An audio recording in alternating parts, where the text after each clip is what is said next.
Good morning, everybody. Welcome back to the channel. It has been a little bit since the last video, and I apologize for that. During the construction of this house, I was incredibly busy doing the actual work, or a lot of the actual work myself, especially when it came down to the finish stages. So I haven't had a whole lot of time to actually sit down and edit video, much less take any video. So this video is over the mechanicals of the house, and the mechanicals include HVAC system, your plumbing, and electrical, and specifically in that order. So on our HVAC system, the design of this house is kind of unique in that most one-story houses you can get by with just doing a simple one large system or maybe two systems depending on how your house is laid out.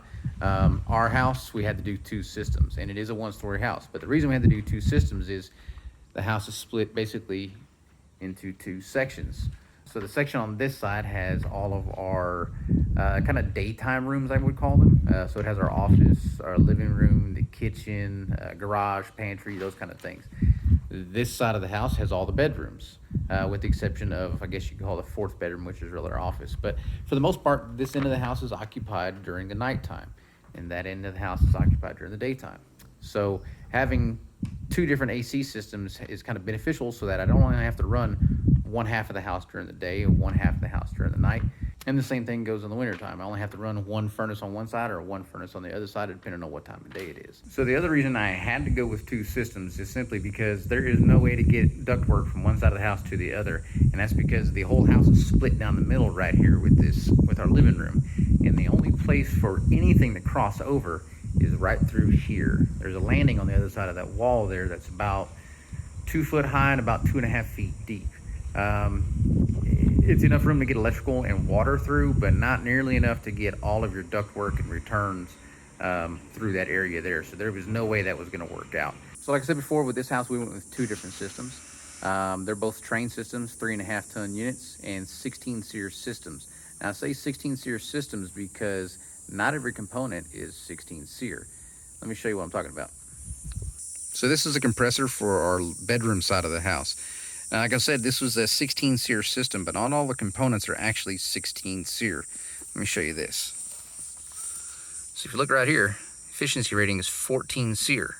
So at first I thought, okay, the AC guys screwed up.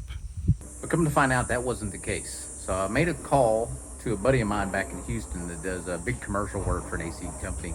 And I asked him about this. I said, how in the hell can you have a 14 SEER condenser on a 16 SEER system?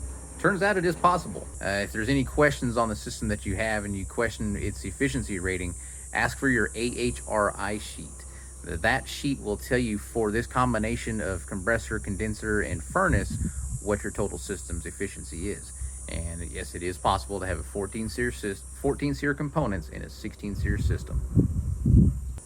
So apart from, what SEER rating and, what kind of efficiency you want to get out of your AC system or your furnace for that matter, one of the big things that you got to be careful for, especially with a spray foam house, is the size of the unit for the airspace that you're in. Now, the most effective way to ensure that you get this right is to do what's called a manual J. Now, most AC companies worth their salt know how to do a manual J. Here's the trick though, is that a manual J is not a just walk in, take kind of 2 minutes kind of do kind of thing. It requires a lot of math and a whole lot of measuring, and most AC companies will not do one of these for free. You're gonna have to pay for that. Doing that will ensure that you absolutely get the right AC system for your house. But not doing one doesn't mean that you're gonna get the wrong system either. Most AC companies know what they're doing. At least the more reputable ones do, and most of them are pretty good, and they're experienced now with spray foam houses, because now spray foam houses are becoming more of a commonplace, especially down here in the South. So I'll actually cover more about this spray foam insulation stuff when I actually do the spray foam insulation video, which is coming. Anyway, so moving on. So the biggest thing with spray foam houses, and you hear this all the time, is mildew and mold growth within a house that is using spray foam. The biggest reason for that is that your home's air isn't being changed out like it should be. That doesn't mean your house can't breathe or anything like that. You actually want a very, very tight house, especially down here. What that means is the AC system is way, way too big for that space. So if your AC system kicks on and it takes 30 seconds to suck all the air through, and it hits your thermostat and hits its temp, it's going to shut off, right? But did it actually move all the air in that space and run it through the condenser and dry that air out? Probably not. If you go with an undersized unit, this unit's going to run longer, actually run too long. Now, what that's going to do is it will effectively dry all the air in your space, and it'll pretty much ensure you'll never have mildew growth. But the downside of that is that now this AC system is running much, much longer than it should. It's going to cost you more money to operate, and it's probably going to degrade the operating lifetime of that unit. So there's that sweet spot in the middle that you have to hit between going too big or going too small. You got to get just right, and there is some wiggle room in there. Most AC companies, without having to do a manual J, can calculate the square footage of the space that you need and come up with the right size unit. Is it the best size unit for that space? It may not be. Manual J would definitely get you there. Now, when it comes to selecting your HVAC system, there's two primary concerns as far as the furnace goes, and that's 80% versus 90% efficiency units. And that's just the efficiency rating of that particular furnace. The biggest functional difference of the two, apart from cost, is an 80% unit uses what's called atmospheric combustion versus a 90% unit, or there's even higher units out there that use a fresh air draw from the outside of the house.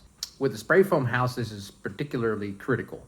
When you're talking about a spray foamed attic, your entire attic space and your regular living space is all part of your conditioned envelope. So what's happening is your furnace is drawing in fresh air from outside of the unit, and it's blowing it through the burners, and then it's up the flue.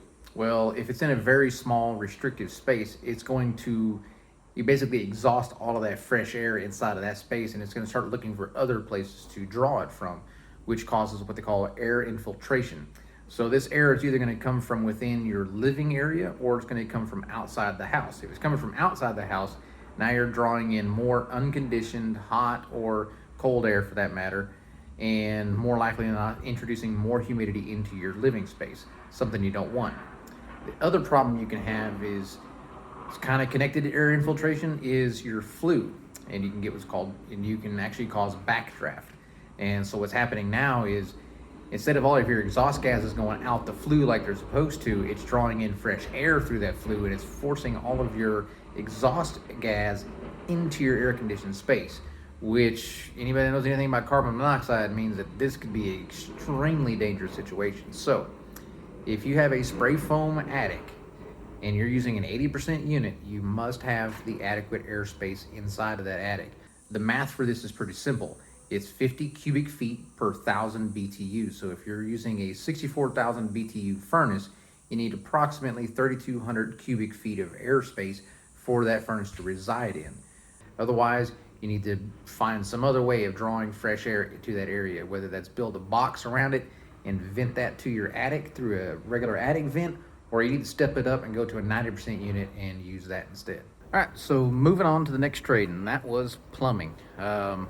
Plumbing is a little bit unique in that your plumbers are going to be making like several trips out here. First one's going to be for your foundation. That's to do your rough-in plumbing. That handles all of your drains and anything that's going to be coming up into like an island, because there's no way to drop water from the ceiling down to those locations. So you got to get those done first. Once everything is done and the principal framing is done and your HVAC crew comes out, then you can get your plumbers back out here to do what's called top out. And that's bringing everything from the slab up into the attic and getting all of your rough-in plumbing in the walls done. After they're done, the only thing left to do after that is to just terminate the ends, put on some valves, and install your fixtures. Now that part I did do myself, simply because we wanted to save some money. So with this house, we decided to go with Pecs. Pecs is a plastic piping. If you've looked at any new houses within the last, say, 10 or 15 years, you've probably seen some of this. If you're in an older house, it's probably all copper throughout the entire thing. Both systems have their benefits, and they both have their drawbacks.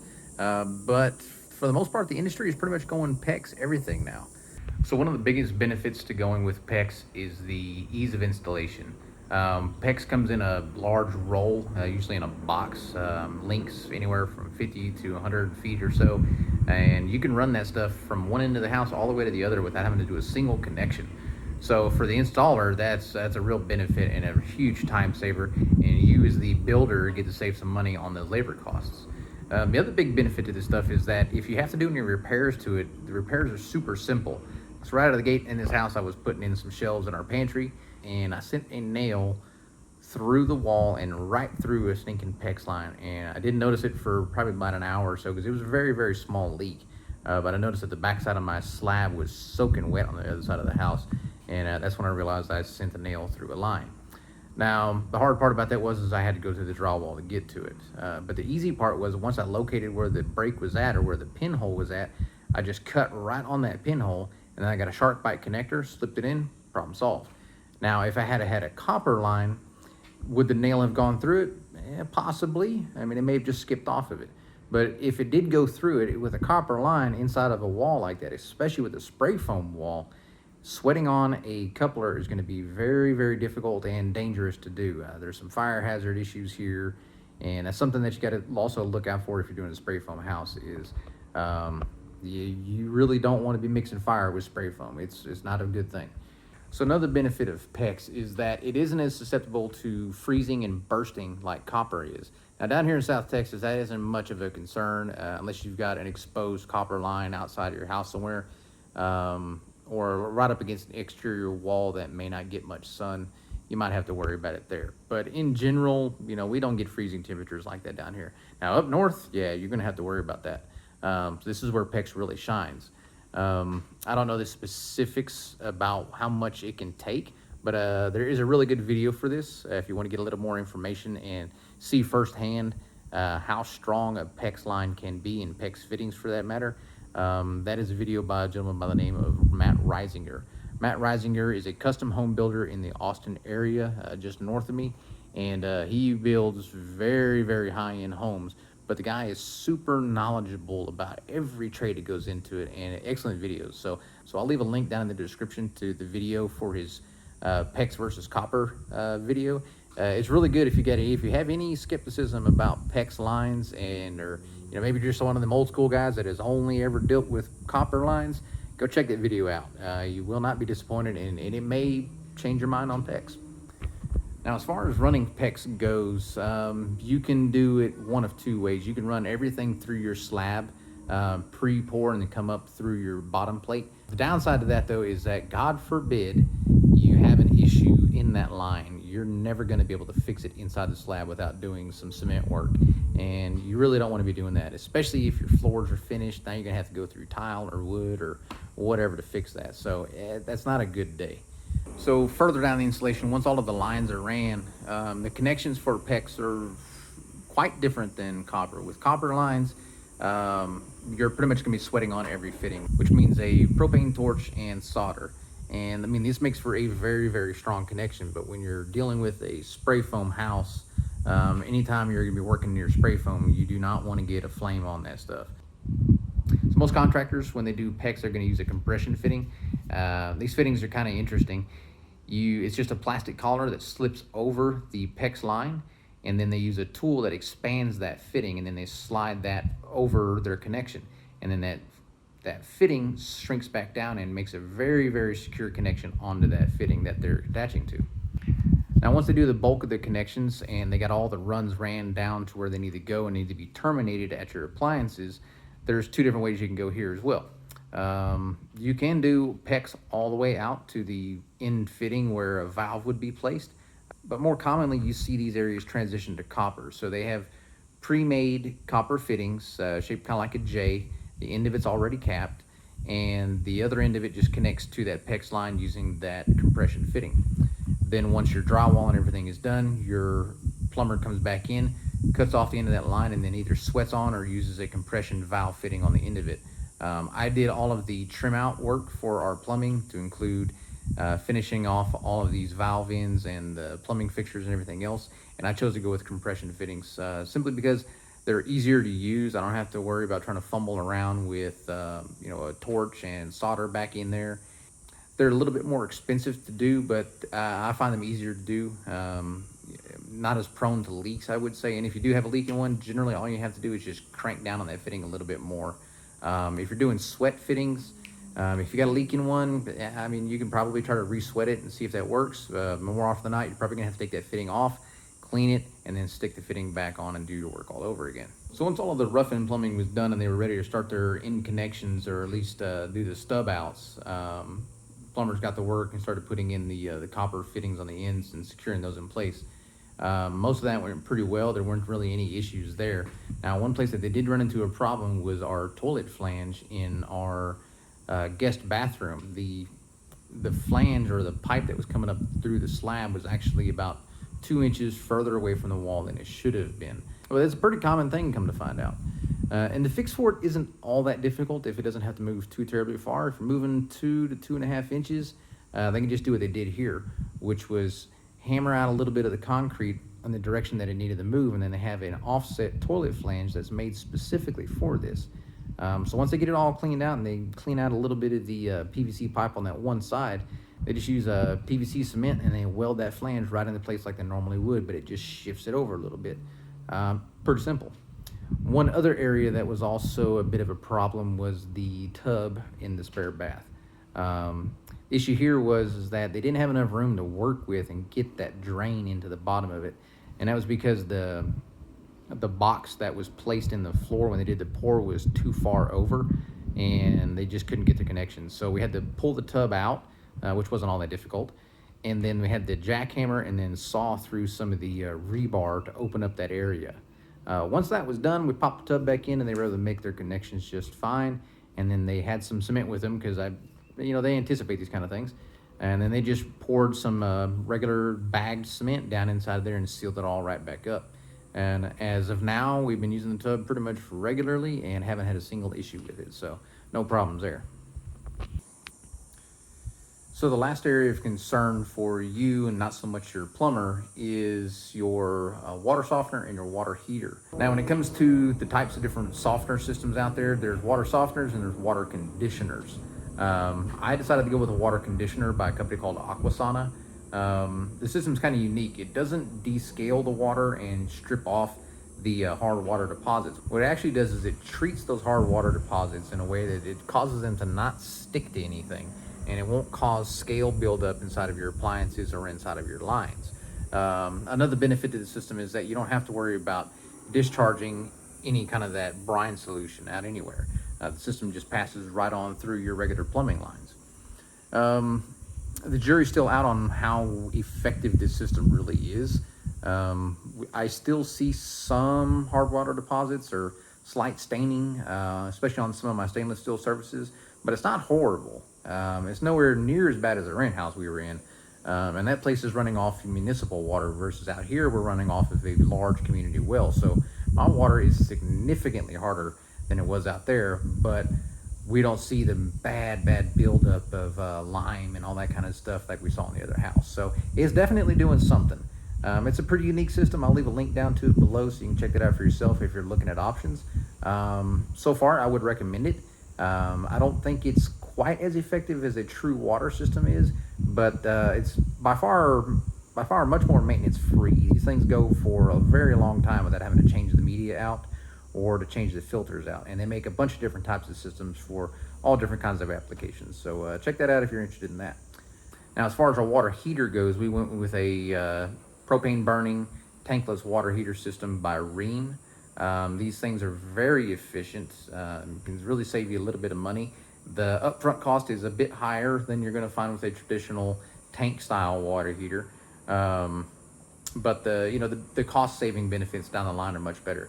And if you get a recirculating pump on the far end of your line, you can save even more water. I haven't gone that far yet, but it is in the works. We're looking at getting that system put into our master bath at the other end of the house, so that'll save you a lot. That'll save you water, and it'll save you time on trying to jump in the shower.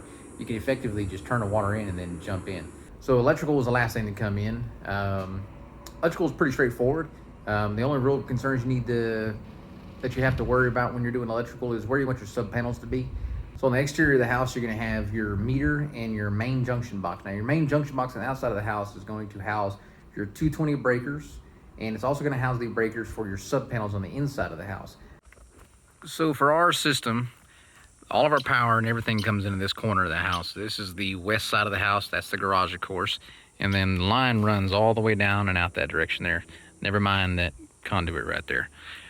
Anyway, As far as our panels go, we have the main panel housing the meter, and then we have our 2 panels over here. Now, both of these panels house only 220 stuff, with the exception of one 110 voltage circuit, and that's for the septic system that's sitting right over there on the other side.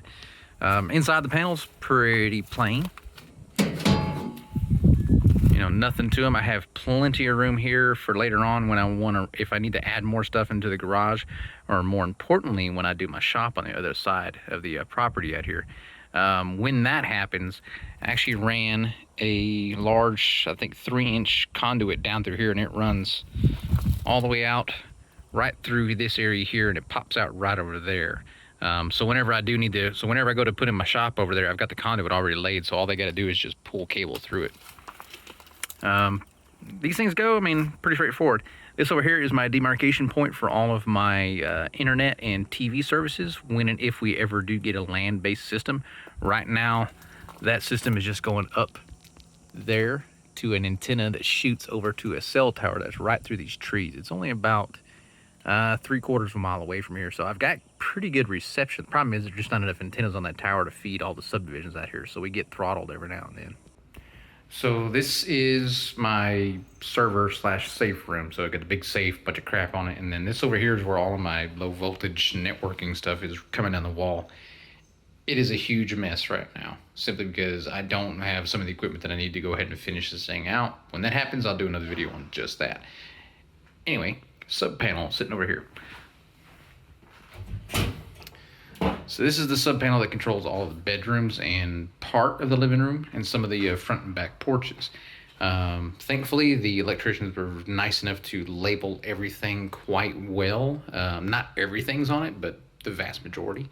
And so if you got an older style house, these breakers are going to look significantly different than your normal breaker, meaning that it's got this little test button here. So these are GFCI breakers. So I don't have to have GFCI plugs on all of my outlets out here. There's just regular plain Jane outlets with GFCI breakers. With the exception of a couple, there are some things that require a GFCI in the location and others that cannot operate on a GFCI, like the furnace, for example. It's got a dedicated breaker just for it. So as far as the electrician's actual work on the job site, pulling cable and doing their runs and everything, for the most part, you're pretty much just going to stay out of these guys' way. If there's areas that you do not want cabling ran, like if you're going to be decking in the attic, or if you have something going in a location where you don't want high voltage lines running across, let them know ahead of time, or do your best to have the decking already done. I will say that if you're going to be decking your attic, definitely do that while you're still framing, because doing it after all your mechanicals go in is a huge pain in the ass. Don't recommend doing that. Anyway, moving on. So the electricians, they just came out and started pulling their lines. There's really nothing to this. You, ahead of time, meet them on site, and you establish all of the locations for all of your receptacles and your light switches and lights and, exhaust fans. I mean, everything that is going to be located within any room that's going to be having any kind of electricity going to it, you mark out with the electrician on site. Your plans for your house call out most of this stuff, but sometimes, you got a ceiling joist that's right smack in the middle of exactly where that light or that fixture was supposed to be and needs to move to one side or the other. These are the kind of things that a normal home builder would resolve on location, but if you're the owner or builder, you need to be on location to sort these things out. You can, if for whatever reason you cannot meet with your electrician on that day, take some time on the weekend to run around with you and your spouse to put tape wherever you want an outlet or something to be. Now, I will say, as far as outlets go, regular 110 outlets like these, there is code on how many you can have in a room and how far apart they need to be. So down here in Texas, it's something I didn't know, but down here in Texas, you cannot have outlets in a room more than 12 linear feet apart. So take 2 walls, for example. I use my front door in this one here, for example. If I had an outlet, right over here in this area here, I'd have to go 12 feet along these 2 walls before I could have another one. Or I should say, I can't go more than 12 feet. You can have them closer together, but you can't have them further apart than 12 feet. Why is beyond me. I have no idea why that is. I just know it is. That is the case for bedrooms, living rooms, things like that. Now, there are some areas that is simply not applicable, and where the code really doesn't apply, like in a garage. You don't have to have outlets all over your garage. So that's something to remember when you're designing where these are going to go. Lights, as far as I know, there is no code requirement on how many lights you can have in a room or how far apart they need to be. Just whatever you want to do. For us, we did something a little bit different with our lighting than what you see in most houses. We have everything is LED, of course, so that's pretty commonplace nowadays. But instead of using, the big 6 and 7 inch recessed canned lights throughout everything, we just use standard 4-inch junction boxes. And there is a reason for that. And then the biggest one is cost. Those recessed can lights are kind of expensive. They're big, they're bulky, and if you're doing spray foam, let's say, like that's right up against your roof deck, now you have an area where you have very little insulation up against that. Another thing to be concerned about is some canned light systems are not rated to be right up against insulation like that, especially spray foam insulation. Normal fiberglass insulation may be suitable for that. But in a spray foam application, there's something else you got to look out for. So for us, we just decided to stick with just regular old plain Jane 4-inch round junction boxes. And the lights we're using for that are pretty cool. So these are Halo flush mount LED lights. They are 8 inches across, 7 inches across. They have their own transformer in the back. And they're very, very slim, and they only require a 4-inch box to go within. Now, there's a couple different manufacturers of this style of surface mount LED. There's some that have these square edges, there's some that are round, some that have a domed lens, some that are flat like this one, of course, and they come in a whole variety of lumen levels and different light colors. These happen to be 4,000, and I think there's 600 lumen lights, so they're pretty bright. We did find that for some bigger closets, you might want to put 2 of these in there. You think one was going to do the job, but sometimes it's just not bright enough. So, but what's handy about it though is that a normal DIY person, you could just run one of these and install one in a new location for yourself. There's nothing to it. You just need a junction box. So you could get a new work junction box, tap into the junction box that's already housing a light, and just run your cable over and wire this thing up. Nothing to it. And because they're LED, you can have a hell of a lot of these on a circuit. Now, one thing I will caution you with, though, with these is this. Now, this is a retrofit plate for I believe a 6, where is it at? Yeah, either a 5 or 6 inch canned light. Now, this kit does come with a adapter. So it's got a plug on this end, and then the other end has got your screw in for the socket up in there. And then you would use this to mount this to. Now, this still mounts to the junction box through these slots here. The light itself goes into these tabs right here. And the other one is that little metal piece right there. So once that is installed, this light just goes up in there and it just snaps into place. Now, like I said, there's a couple different manufacturers. This one is from Halo, that's H-A-L-O. I'll leave a link in the description below to these lights. And they use a pretty good size mounting plate. Now, the ones we used up here, these are a different brand. I can't remember the brand name off the top of my head. I'll try to put that in the description below. But they use a much smaller ring, and the ring for those only comes out to about, this area here. And so it's like 4 1/4 inches across, whereas this thing's like a good 7 or 8 inches across. So what problem that we had was in these locations, I don't know if you can see on this one here, there's a little bit of a gap. There's a bit of a gap behind the light in that area, in the tongue and groove up there. And that's because when we hung this tongue and groove, it's not real tight up against that junction box. We didn't think it was gonna be much of an issue. Turns out it was. That plate that light mounts to actually slides up inside that hole. So when you try to put that light on there, it needs to be pretty firm. So when you go to push it up against it, the junction box and the plate just slide up behind here and you can't get it attached. So we and the electricians had hell trying to get these things installed in here. The ones inside the house are different, and that's because we wanted the ones inside the house to be 4,000. We could not find these halos we couldn't find these halos and 3,000 like these are. We didn't want these to be a bright white. We wanted them to be kind of that golden light. And we couldn't find them in that. And we didn't think it was going to be an issue until we started putting them in, and we found out we should have went with the halos in these locations. So